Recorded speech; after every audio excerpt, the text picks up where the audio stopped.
Hi everybody and welcome back to my channel. For those of you who are new here, my name is Amanda Yandelo, and for those of you who are returning, thank you so much. I apologize in advance because I have my window in my apartment wide open, so if you're hearing honking and stuff like that, that is obviously from outside. It's just so warm here in Calgary today, and I just don't feel like closing the windows, so they're open. Anyways, I decided that I was going to film a video for you guys this week based on some of my favorite all-time vegan staples that I carry in my bag, or I keep in my fridge, or I have in my pantry, because I know that when I first went vegan, that was something that I really wanted to know, like what's a vegan staple? What do you keep with you? So I'm just going to grab a sip of my sparkling water, and I'm going to explain. So, first thing actually has to do with water. I'm a big believer in like hydration. I think you need to make sure that you are drinking a lot of water. I think you probably heard from my previous videos, especially when you're first going vegan, it just helps get things moving around, especially when you're eating a lot more fiber. You should be moving and drinking lots of water so everything can be flushed out. So one of my favorite things is I love La Croix or any sort of like sparkling water. I choose the ones without without sodium, and I like usually doing like half of the sparkling water and then half regular water, and then I love adding some like frozen fruit. So today I added some raspberries and frozen watermelon, and it's really nice and refreshing. And yeah, it's one of my favorite drinks. So I usually like drink a ton of that throughout the day, especially in the summertime. It's just one of my favorite things to do. And so yeah, I would say like water or like sparkling water is a definite staple. If you open my fridge, there's just a ton of sparkling water in there. So there we go. Another staple of mine as far as like cold or in the fridge items go, I like having maple syrup. I pop maple syrup on my oats in the morning, and it's also just really great to bake with as well. I use that as like a substitute for a lot of my like sugary items, or like sugar in baking, for example. So I highly recommend carrying maple syrup in your fridge, not in your bag. I was going to say in your bag. Don't carry maple syrup in the bag. Keep it in the fridge. I'm trying to think what else. Sorry, this is kind of turning into a bit of an uncensored video. But yeah, some of my other staples that I really like to keep on hand is some oat milk. I think oat milk is really tasty. Sometimes if I'm craving like a coffee, I'll usually just get a cold brew and just add a bit of oat milk in there and mix it up, and then pop some ice inside. It's really nice and tasty and refreshing. And it's also great with tea, especially because I love pumpkin spice tea and I love Earl Grey, so I like mixing that in there. So oat milk is great. And oat milk is actually very low in fat. I would always like recommend like reading the labels on like the products that you get, but the oat milk is usually quite naturally low in fat, so it's good. And I'm trying to think what other things. I obviously like abundance of fruits and veggies.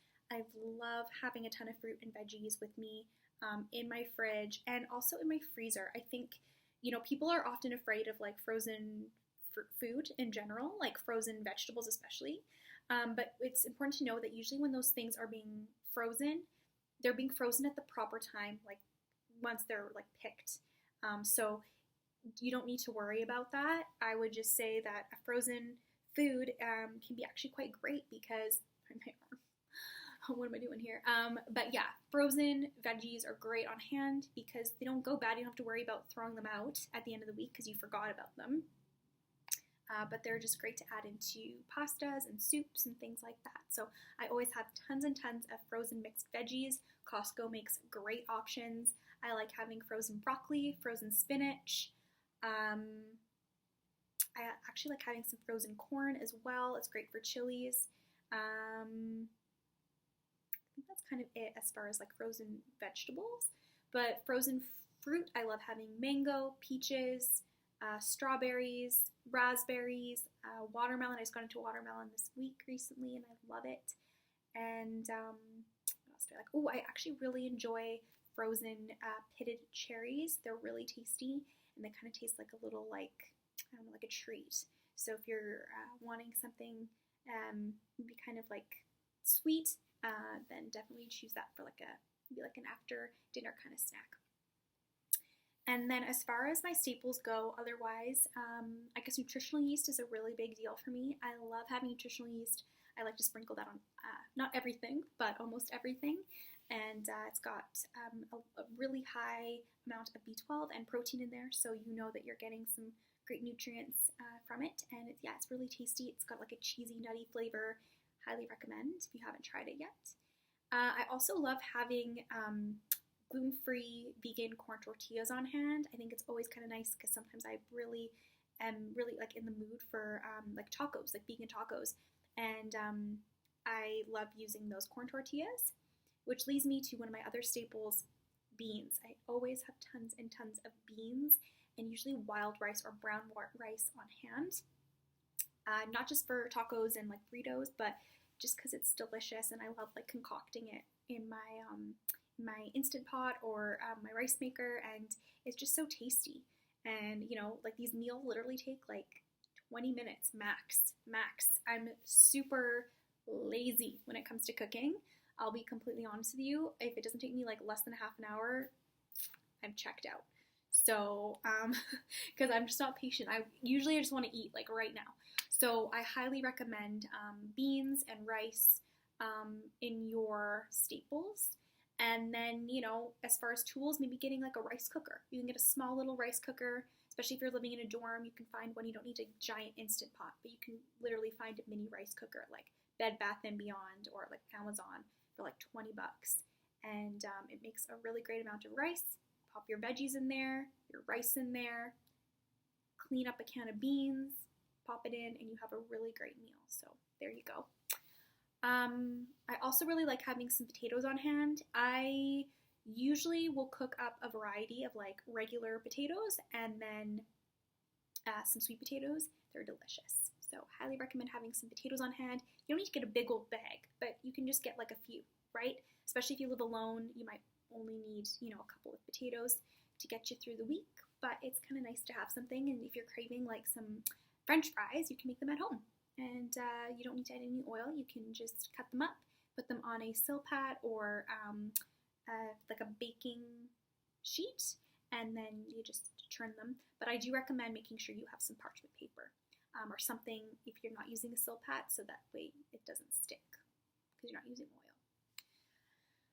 Some other staples that I really recommend, besides the ones I've already mentioned. I should have written this down, honestly. Sorry, this is turning into an uncensored video, guys. I definitely recommend oats. Oats is something that is a huge staple for me. I love having oatmeal any time of the day, breakfast, lunch, and dinner. You can make so many different concoctions. So I highly recommend having some oats. Oats are definitely, they're very, very helpful to stabilize blood sugar. They're great for soluble fiber, get things moving in your system, and they're just very comforting. I know a lot of my friends laugh because I just eat them all the time, like especially if I'm on the go. If I'm traveling, I actually really love a big bowl of oats. So I just hit up Starbucks and I'm like, hey, can I get some oats? And they're like, yeah, sure. Okay. But yeah, I do really like having that as well. If I am feeling like I want to have a bit of gluten, like I said, I don't usually eat gluten. I find it actually aggravates my skin. But if I choose to have some gluten, then I will also get some bagels. And I just make sure that they're vegan, gluten-free. Obviously, usually when you get them in a pack, you can read the label. I highly recommend, if you are going vegan, to make sure that the items you're purchasing, like a baked good, has a ingredients list instead of just going and getting it in bulk. Because a lot of the times there could be cross-contamination, or even if you ask people at the bakery there, they might not actually know if it's vegan or not. That's in my experience. So I highly recommend going in and making sure that there's like a label. Unless you choose to go to Cobb's Bread. I actually used to work there, and I love Cobb's. Big shout out to Cobb's. They are such a phenomenal bakery. Their bread is dairy-free and egg-free. It's not gluten-free, but it's dairy and egg-free, unless you're choosing to get sweets or savory products from them. They're like regular bread, like if you got like the high fiber loaf or a country grain loaf or a white or brown loaf, you don't have to worry, they're dairy free. They're really delicious, and sometimes if I'm craving, like that week, I'm like, I'm kind of craving some bread, or I really want to make like a vegan grilled cheese or something, or friends are coming over and I know that they're going to be spending the night or whatever, then I'll definitely, get a little loaf. And sometimes what I do is I get the mini loaf from Cobb's. Then that way I can just freeze it and then just take out a couple of slices as I need, and it doesn't go bad. You can keep it in your freezer for up to 2 months, and it'll last on the counter for like 3 days because it's baked fresh every single day. So if you are vegan or thinking of going vegan, but you're not necessarily keen on getting off of gluten, that's okay. Cobb's is definitely a great option, and you can feel free to look up their website and stuff there. They're a really, really great, great business. And I worked for them for like 5 years, and they're awesome. Helped me get through uni, so thanks, Cobb's. You're amazing. Okay, I think I'm going to wrap up this video, but I'm just trying to think of some of the other things. Oh, I always like to have gluten-free vegan pasta on hand as well. It's one of my favorites. Definitely highly recommend that as well. You can kind of use it as a substitute for rice, so that's great. And I think that's it. Ooh, kombucha. I do like to have kombucha on hand. It is a staple for me as well. Fun fact for you, if you, like me, enjoy the sparkling water with some fruit, I know it looks kind of funny now, but so good. Try this concoction with kombucha. So you just get some kombucha, whatever flavor you like, and then just add some frozen fruit. It tastes amazing. It's so good, super refreshing. There's also some really healthy probiotics in there for you, so you know that your system's getting some good, healthy bacteria in your gut. And it's just really tasty. So those are some of my staples right now. If I think of any others, then I might just make another video in the future about some of the staples I like, especially with, spring and summer happening currently. Some of those staples might change, but that's pretty much it for me. I definitely like to eat whole foods, and I really recommend to everybody to definitely continue doing your research and, choose healthy whole foods for yourself, for your body. And if you can, please check out Nina and Randa's YouTube videos, their YouTube channel. They are such a phenomenal duo, and they really help me a lot with my vegan and skincare journey. And I owe a lot of gratitude to them. So please check them out if you have not done so already.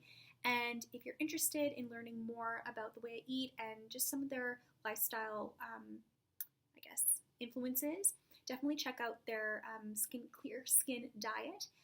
It's in a book form. You can get it on audiobook or like the actual flip book. Does that even make sense? An actual book on Amazon and Audible. So I highly, highly recommend you checking them out. They're amazing, and I definitely think of their book as a staple. If you're going vegan, or if you've been vegan for a long time, that should be a staple in your library, because those girls know what they're talking about. The doctors that they, have talked to and have formed studies with, they are brilliant, and they will definitely help guide you no matter where you are in your vegan journey. So thank you so much for joining me today. I appreciate it. Thank you for joining me just in this difficult time. I know, it's difficult for everybody. Everyone's kind of dealing with things in their own way, but I want to say thank you so much for choosing to join me. And if it's really sunny out, I'm sure you're tempted to be outside. So maybe you're watching this outdoors. So thank you again for coming. And I will see you guys next week with a new video. And as always, if you have any questions, please leave a comment down below. And I would be happy to support you in answering any of those where I can. And I wish you guys a fantastic rest of your week. See you guys. Bye. Mwah. Thank you.